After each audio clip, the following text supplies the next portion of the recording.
Hey everybody! I'm here today to talk to you about the most common mistakes to avoid on the driving test if you want to pass. That's right. If you want to pass your driving test, then you should definitely avoid these 7 common mistakes. Let's get right into it. Number 1 is not doing the safety checks. Now, obviously, checking your mirrors and checking your blind spots and using your signal and just generally checking and scanning before you do anything with the car, that's all required in order to drive safely. And if you don't do the safety checks, well, guess what? The driving test examiner is going to notice and you're probably not going to pass the test, okay? If you are unsafe in any way, shape, or form, you will not pass. Number 2, not bringing a working car.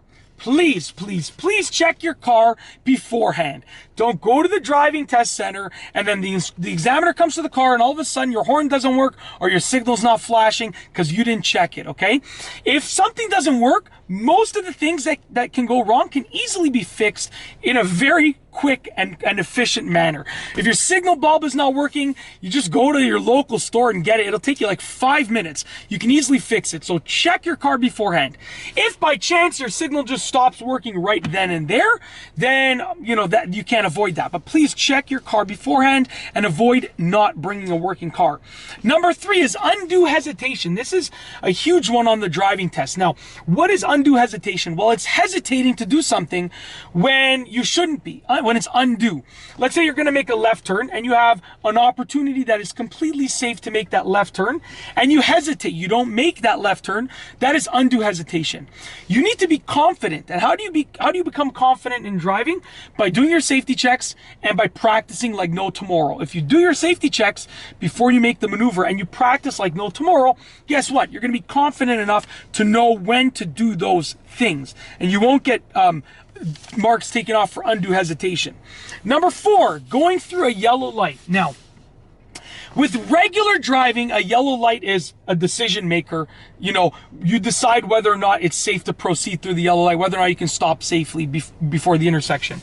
But on the driving test, you really want to avoid going through a yellow light at all costs. If you have to, if it's safer to go through the yellow than it is to stop, that's a whole different story.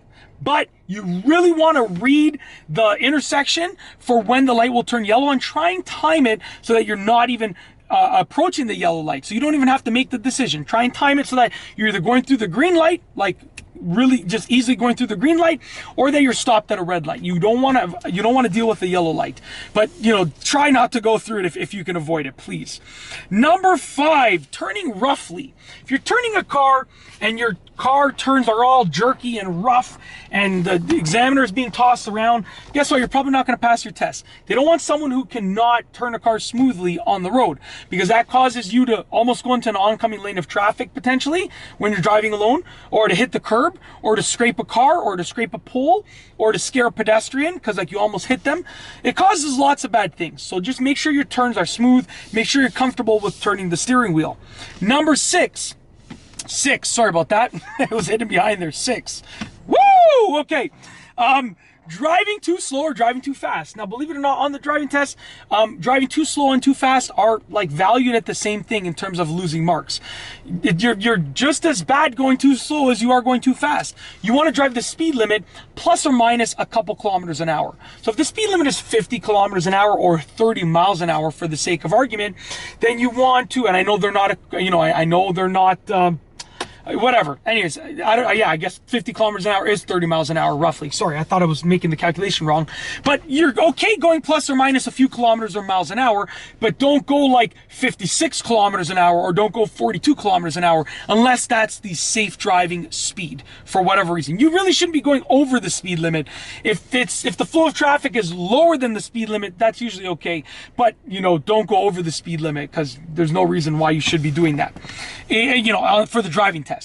Number 7, not yielding to a pedestrian. Listen, almost everywhere around the world that I can think of, pedestrians have every right of way and you have to yield to them all the time. So with that being said, not yielding to a pedestrian is actually a huge deal. You should always be yielding to pedestrians. So make sure you are yielding to pedestrians at all costs. Give them the right of way all the time, okay? It's a huge, like, they'll fail you on the spot if you don't yield to pedestrian, if you almost hit them, or if you scare them because you're looking like you're gonna hit them, whatever the case is.